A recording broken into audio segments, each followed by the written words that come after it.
Hello friends, all in one education channel में मैं आपका वेलकम करती हूँ। आज हम आपके लिए लेकर आए स्वच्छ भारत अभियान पर निबंध। स्वच्छ से आपको सबको पता है साफ सफाई, भारत यानी हमारा देश, और उसमें जो अभियान चल रहा है तो ये स्वच्छ भारत अभियान है, जिसमें हमारे भारत का ये एक प्रण है कि हमें हमारे भारत को स्वच्छ करना है।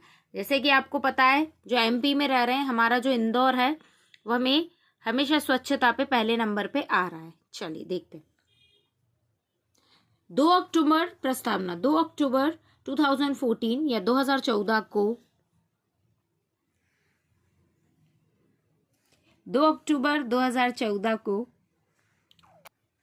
महात्मा गांधी जी की जयंती पर स्वच्छ भारत अभियान की शुरुआत की।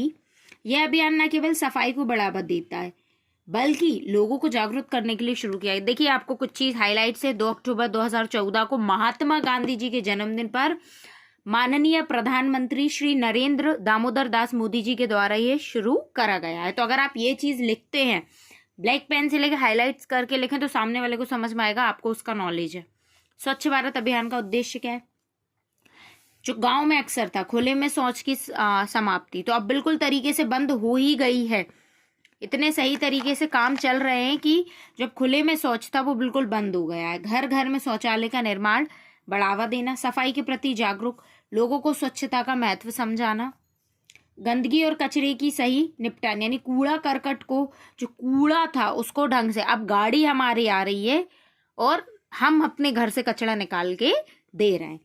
अभियान के अंतर्गत किए गए कार्य क्या है? देखिए, ग्रामीण और शहरी सफाई, शहरों और गांव में सफाई की व्यवस्था का सुधार करना, ठीक है। शौचालय निर्माण, घरों, जो घर हैं और स्कूलों में शौचालय बनाए गए।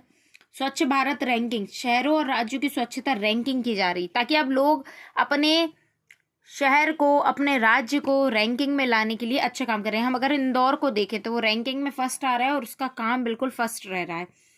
इसकी उपलब्धियां क्या है? स्वच्छ भारत अभियान की उपलब्धियां देखते हैं।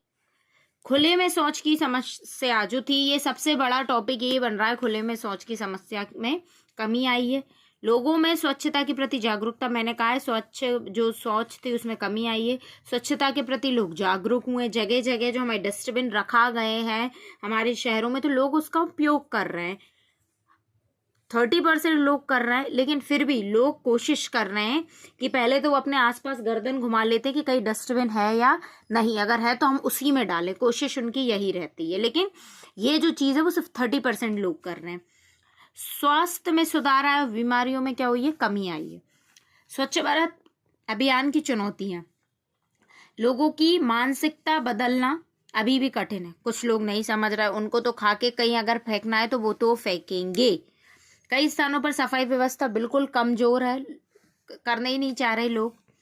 कचरा प्रबंधन में अभी भी सुधार की आवश्यकता है, काम धीरे से चल रहा है, ठीक है। उपसंहार, स्वच्छ भारत अभियान एक महत्वपूर्ण कदम है जो देश को स्वच्छ और स्वस्थ बनाने में सहायक है, लेकिन यह अभियान तभी सफल होगा जब हर नागरिक अपनी जिम्मेदारियां समझे, स्वच्छता को अपनी आदत बनाए।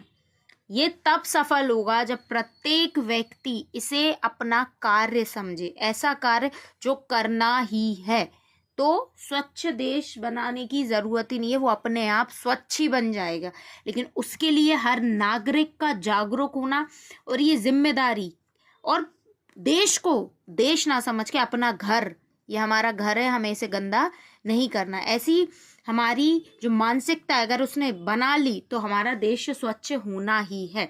स्वच्छ भारत, स्वस्थ भारत, यह केवल एक नारा नहीं है बल्कि एक संकल्प होना चाहिए। संकल्प है स्वच्छ भारत, स्वस्थ भारत, स्वच्छ भारत, स्वस्थ भारत, हमारा घर। इस तरीके की मानसिकता होनी चाहिए। पूरा निबंध हम देखते हैं।